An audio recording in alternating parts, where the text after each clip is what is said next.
you're uncertain, try it. There are a few things that we never or rarely do. These seemingly little things make a gigantic difference. We rarely say yes to any of those. Question your methods. If you don't want to trade lives with someone, don't take their advice. If you want that good feeling, don't just dismiss this stuff. Hey there, this is Greg Denny. We want to reach as many people as possible and help as many families as possible with these conversations. And we want to keep this podcast ad-free forever. You can help us do that by subscribing on Spotify or Apple Podcasts or wherever you listen, your favorite platform, and on YouTube.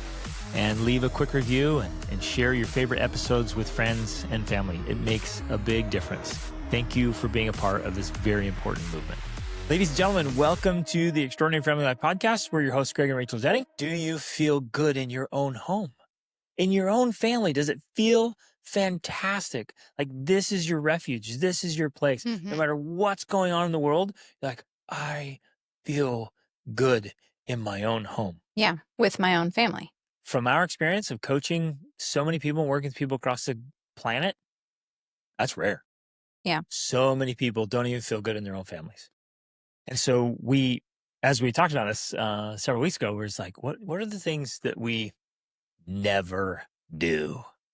That this comes down to, in a way, the crux of our parenting, the crux of our family culture, and being able to create that environment where you just feel good in your family, you feel good in your marriage, you feel good in being at home with your family. Like you want to be with your family, and they want to be with you. They want to be with you, and that's actually what I was going to add. Other families want to be with you. Yeah, they want to be around your family. No, and in fact, other families will send their children to stay with you because that happens to us often. They will send their children to be with us because of the family culture we have created, and we'll have teens stay with us for months at a time. And then families come to stay with us. And, so we have created this very unique, why do I want to use the word delicious? I don't know, this delicious family culture, right?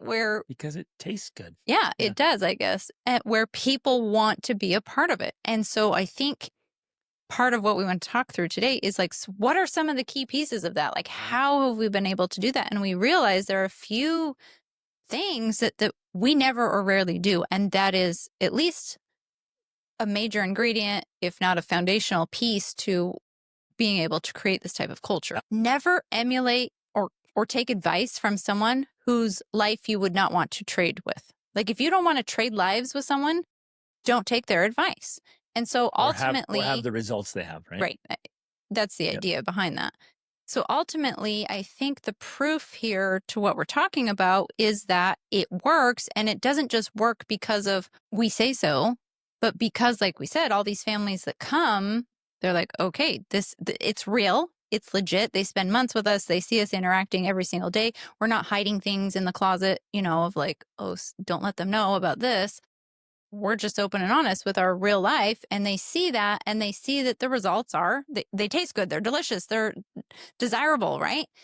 And I think that's the proof. I was just doing some quick calculations. We've been having parents send their kids to stay with us for 11 years. Mm-hmm. And it's just been awesome. And we've had the most epic experiences all over the planet.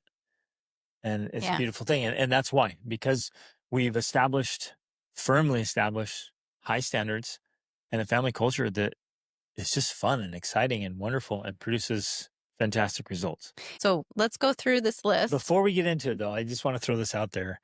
Like if you're a little bit skeptical or cynical or critical of it, give it a try. Try it out. And at least put it to the test. At least consider it, chew on it for a little bit. And if you find yourself saying, it's not that big of a deal, check that, because we created the results and we've helped other families create the results doing these same things. And I have a good friend, and he's also a coaching client, and their family came to stay with us for a few months. We gave them some very specific challenges about how their kids talk to each other. And I said, eliminate that from your family for good. And they leaned into it, and they said it got a little bit better. I'm like, no, kill it. Like annihilate it from your family culture. And so they pushed a little harder. It went away. And he's like, I can't even tell you how good it feels in our family. Right. Which we're going to talk about that. Is happier. And it's incredible. It's so awesome. Mm-hmm. And so these seemingly little things make a gigantic difference. And so if you want that good feeling, don't just dismiss this stuff and say, oh, you guys are being a little extreme. It's a little fanatical. It's not that big of a deal. Don't knock it. Okay, let's dive in. The point for me is to relate this as much as possible to how it makes parenting better, how it makes your family culture better. Because better parenting equals a better family culture. As we go through these, and again, some of them are going to seem like completely disconnected from parenting, but we want to make the connections here so you understand why that matters. Okay, so and as we go through the list, because it's things we rarely or never do, Greg and I are both going to give an answer about whether it's never or rarely for each of us. So you can see that there's also some variation within the family, right? And between us. And between us. Sarcasm. And we have to define sarcasm. Sarcasm is like, it's hurtful. Yeah. You're saying something that causes damage, even if you laugh and the other person laughs. Because you and I, all of us listening have been on the receiving end of sarcasm. Mm-hmm. And we're like, haha, that was so funny. And then afterwards, like, oh man, that was painful. Ouch, that really hurt. Am I like that? Was that some truth there? Were they actually tearing me down? They were trying to be funny, or they just used me to create humor? Ouch, that hurts. Yeah. But one day I was like, that's so rude. It's so mean. Mm-hmm. And even if it is funny, and even if they laugh, like, that's not the kind of person I want to be. And I don't want to tear someone down, even in a funny way. Mm-hmm. I want to be spending my whole life building people up. And so, hard stop on sarcasm. Yeah. What we do in our family is lots of bantering. Bantering is playful teasing. So we do a lot of that, but not especially when you look at the definitions, you realize, oh, there's a clear distinction between sarcasm and bantering. And so we do not do sarcasm. We do bantering. We're playful, we're fun, we're teasing, but it's all in a playful spirit, not in a, I'm trying to tear you down or, hurt you in some way. And so that's definitely something that goes on the never list. Like we're never, you and I and our children are never mean to each other. We're never intentionally hurting or bullying each other. That just is a no-go. It's absolutely unacceptable. Okay, and I forgot to say this, but I need to bring this context here because everything we're talking about, it comes from what we call the pyramid of peace. And that actually comes from a book called The Anatomy of Peace. But the whole idea is you're trying to help things go right rather than fixing the things that are going wrong. And for most parents, I would say they spend a majority of their time, probably 90% of their time, trying to fix the things that are going wrong, trying to deal with behavioral issues, trying to, punish or discipline. The approach that we're taking that includes these things we never do, it's all with the emphasis of helping things go right. And so if bullying is not allowed, if sarcasm is not allowed, you've immediately eliminated a lot of sibling rivalry issues, right? You're helping things to go right instead of trying to fix what has gone wrong. Yep. So that's the context here. I want all you to see that this all fits within that. So you want kids that are confident and have a good, healthy self-image? Mm-hmm. Eliminate that crap from your life. I think this is a very important point for me to add that, one, what you think of your child and the way you talk to your child becomes their self-identity. It becomes their self-esteem. Yep. And their inner voice. If your viewpoint and your words towards them are negative, they will have a negative self-esteem. As parents, we are responsible to protect our children. So no matter what happens to them out in the world, they have the confidence to know they are loved and they are precious, and that becomes their self-esteem and their confidence in the world. Like our girls, all of our children have this confidence, and it comes from the love they receive at home. So that is one of the things and then this is where I'm bringing this up. We never say negative or hurtful things to our children. Never. To them nor about them. Or about them. I never say anything mean or hurtful to my children. I've never said to any of them, you're stupid, you're dumb, you're so whatever. Like in anger or any other time, I never, ever say those things because that is what creates a lack of confidence, for a lack of self-esteem. And that is what then becomes issues in childhood and adulthood.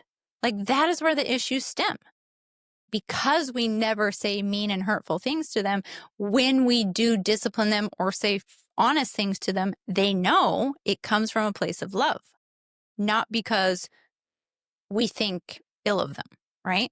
We don't want to be misunderstood that you take this role of softness and Never be honest because you're afraid Yeah. you might hurt them. right. You don't want to hurt their fragile ego because, there is this place where they need honesty. They need to face reality so that they can grow and develop.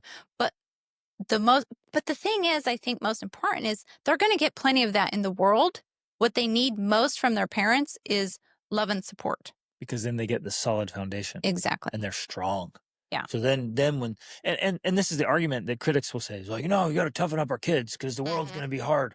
Well, yeah, let the world do its thing. Let the world be hard. You need to be loving. You need to be loving and strong. You need to help them become so strong that when they do go out and they do bump up against mean, cruel, ridiculous, hurt people who are out hurting people, they're like, yeah, didn't really get to me because I'm solid. Right. I'm good. And I think especially because of all of the research from Erica Komiser and others, of course, that, the child's foundation, the child's security in life and in adulthood comes from their attachment with their parents. This definitely plays into that whole scenario. Like, we need to be attaching with our children. They need to be firmly attached to us, not the other way around. When we push them away or say mean or rude things to them, it actually has the opposite effect of what we want. They need to be securely attached to us so that they're strong and prepared to face the world. Okay, that's a good little intro here. Is being harsh on the list? Dads have this tendency to be really harsh. To the dad lecture and of course the yelling. Okay, and have to be. I guess harsh is the right word for me. Dads tend to be harsh because they think if I don't come down hard on them, then this kid's gonna always be a liar or a thief or a smart aleck or whatever. I'm going to be harsh.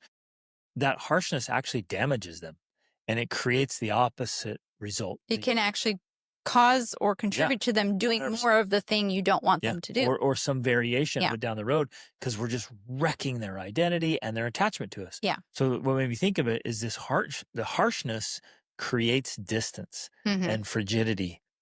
And which causes disattachment instead of attachment. And so then our kids have attachment issues because we're so harsh. And then we make them afraid of us. We make them afraid to tell the truth. We make them not like us.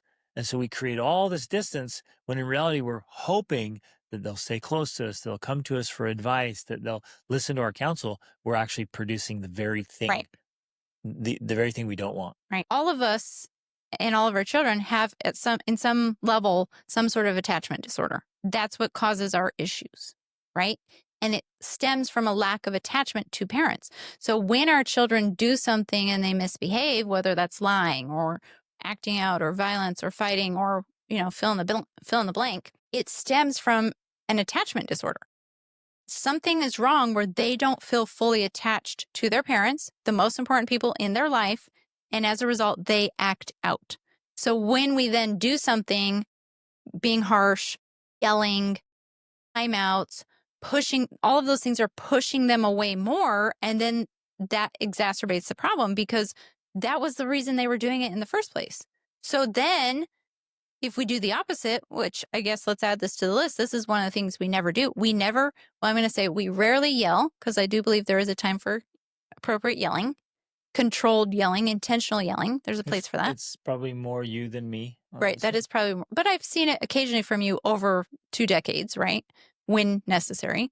So that's why it's a rarely. I'll say rarely because we used to do it, but now we don't. I would say now we never do it. Timeouts. They don't work. There's not a point to that because you're disattaching your children. I need a better word, but whatever. Disattaching, right? You're distancing. You're distancing them. You're pushing them away. Into isolation. Right. It doesn't work because what they need is more attachment with you. But essentially, what we do is the opposite. If and when our children misbehave, we actually go to them and attach more. We respond with hugs. We respond with love. We respond with cuddling.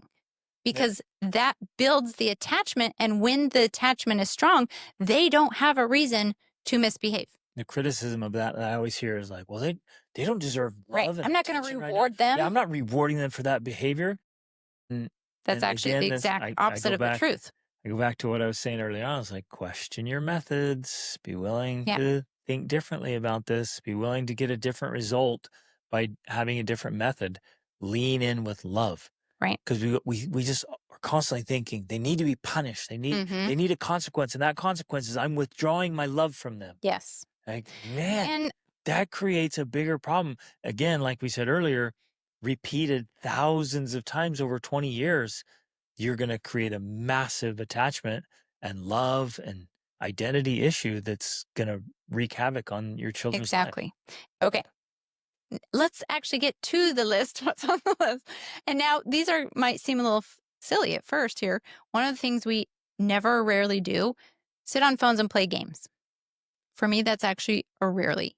For me, it's a never. Yeah, for you, it's a never. We have trained ourselves and we've trained our children to spend most of your time in some sort of productive activity. Mm-hmm. So generally what we do is listen to an audiobook. We might even, especially on a plane, watch a movie that's very intentionally picked. Like we're going to do something intentional and purposeful. If we're getting on a phone just to play a game because we literally have nothing else to do, well, then you don't have enough goals in your life if you have nothing else to do. Like I like times on a plane when I can sit and work on some of the other things that I haven't gotten to because I have so many things I want to do and so many goals I'm trying to achieve. Never play video games. That's a never on all of us. Never. Now, we did have a period of time when our older children were younger, when we allowed them to play Minecraft. When Rachel allowed them. When I allowed them to play Minecraft, because this was the time when I wasn't sure. I was like, well, I don't know. Maybe it's not a big deal. Maybe it's not that bad. I am now of the opinion that, yeah, it is a big deal and it can be usually that bad. Yeah, and beyond just our opinion, the research is backing it up that the games are so destructive. Yes. Just all straight up. This is research. This is not my opinion. Straight up research. If your boys play video games and if you men play video games, you will be less successful, period. Yes. And less fulfilled and happy. From our own experimentation with our own children, it just never worked out well. As long as video games were an option in the family, like our kids did not function as well as they did without them. So we eventually just eliminated it because it just was so much better. And they now, in their 20s, their biggest regret is that we didn't do it sooner. That's what I hear from my 20-year-old. You should have got rid of the game sooner because my life was so much better after they were gone. Yep. And they don't play games now in their 19s and 20s. Okay, next. No radio. We don't do the radio.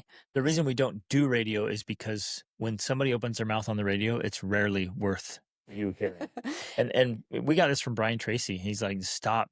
He's like, people who watch TV and listen to the radio are going nowhere. Like they have no future. Like there's just what a waste. He's like, turn your automobile into a university. Yeah. Just constantly be learning and listen to people who have something to say that's worth hearing. And on the radio, I can't remember a time I've ever heard anything that was actually worth hearing. Along with that, no TV. The TV's on average in the American home 6 to 7 hours a day. It's just this unending stream of visual trash. Okay, well, that's another thing. We do no TV, like none. No notifications. I guess this is rare for me. I have very few notifications, specifically ones I have intentionally turned on. But yeah, otherwise no notifications. Yeah. So that is one of our life hacks that we teach our children as well. Turn off your notifications. Do not have notifications from YouTube and from the news and from this and from that and from everything. Like, that's just stupid. Turn it off. It just made me wonder about something. Most of us have been conditioned to say yes, even when we want to say no. Mm-hmm. And I think that's one of those things. It's like you download say like, hey, you want notifications? And the automatic response is yes. And so on the list, one of the things we rarely do is say yes. Most of the time it's going to be a no. We had to deliberately separate ourselves out and stop being people pleasers. So I guess it's either a never or a very rarely when we are people pleasers. Yeah. And I would say it's a rarely or never saying yes to what we call tribal events. Yeah. When people are having this activity or that meeting or this party or this, but we rarely say yes to any of those because we are focused on our family and our family culture and building our business and living our legacy and creating our extraordinary family life. Like that's our focus. And when you're focused on that, you don't have time for all of these tribal events. And yet I constantly am working with people who are sacrificing their health, their marriage, their kids, and their family culture, and their businesses and their lifestyle by saying yes to all these other invitations. So as part of our life and our family culture, when we say no to those things, we are saying yes to our family. Yep. Which has made all the difference. That's why we have what we want to have. Okay. Real quick, a list: no caffeine, no soda, no white sugar, no fast food, no processed food. That's processed food in our definition is anything at the store that has a list of ingredients on it. That's processed food. No cereal, it's of course included. No juice, no candy. The major reason for this, at least with as far as parenting goes, is every single one of those things has an effect on you and on your children. And many of your problems may very well stem to some of these things on the list causing behavioral problems in you or your children. Yep. Low energy, for one thing. Like all of these things are going to mess with your energy levels. And you, as a parent, having low energy, you're going to be less effective, patient, loving, kind, intuitive if you do not have the energy you need to be able to do those things. Your reactiveness to your child and your child's ill behaviors could very easily be eliminated just by picking your food. A blood sugar crash that came from drinking juice or eating cereal for breakfast, right? So we just say no to those things. Mock each other. We never mock each other. We never insult each other. I would say these are never mock. We never insult. We never say negative things to or about our children. Or about each other. Never. Or about each other. Yep. Never. Oh, man. Now, again. Never. I am never, ever going to insult Rachel. I'm never going to insult my kids. Ever. Those words have never left my mouth and they will not. Yes. Now, again, this needs to be separated from, yes, I will give Greg feedback and he will give me feedback. We will give each other, and I hate these words, but constructive criticism. We will give that. But it's done appropriately. It's done with love. It's often done when asked, sometimes when not asked, but it's done with honesty. It's done with honesty. And we can do that because we never insult. Right. We never mock. We never tear each other down. It's never done with the intent to hurt the other person, but to actually sincerely help them because we love them. We could add then to our never list of just hold on to grudges and bitterness and stew and resentment. Right. Never. I'm never going to sit here with resentment towards you. Well, for me, I never hide my feelings. I never try to fake them or pretend. Like I like to use this phrase with you and with our coaching, like I'm emotionally authentic. If I feel something, I'm going to let you know and not pretend, right? We never stay angry, but yeah, we do get angry, and including our kids, they'll get angry, but we don't stay angry. I would say that's it is rare. still pretty rare. It's rare in our family. We get angry when it's appropriate to get angry about things we should get angry about. Mm-hmm. You know, sometimes we get angry when our dog kills our chickens. Swear. This is a never for you and a rare for me because I have been known to swear. If there's one person in the family that swears, it's me. In this case, it's like, no, we're genuinely trying to use better vocabulary. Mm-hmm. We're trying to be refined and classy. Let's not be naive. Let's watch a movie of what life is really like. And that's important for all of us to know that. Right. Because otherwise we become so blinded and so clueless, genuinely naive that those things even exist because most of us live such great lives. Right. And we refuse to even watch movies that have that content. So for these moms who are afraid to watch things or expose themselves to things that bring up all these emotions for them, like that's the best way to do it. You need to do that. You need to develop yourself to be able to face those scenarios better in a movie than through real life so that you grow in mental strength and emotional resilience and all of these things. Like that's one of the best ways to do it. And that's why we do it. And that's how we use movies intentionally in our family. Now, something I would say never do is we never watch any of those movies that are just pure. They have all of the filth and all of the swearing, and it's just pure entertainment fluff It's garbage. pointlessness. Yeah. Like, we There's don't no watch those. There's Those are no just dumb. story. There's no point. There's no hero's It's journey. just garbage. Yeah. Last thing, raise our voices in anger or yell, which I kind of touched on before. We will yell occasionally, rarely if it seems appropriate to get attention. In anger, but we yell for excitement and joy, fun Yes. all the time. Our voices are up. We're a down. loud family. Yeah. Okay. So I would say this is a never. We're a loud family, and our children will be loud, but it's never or very rarely in anger.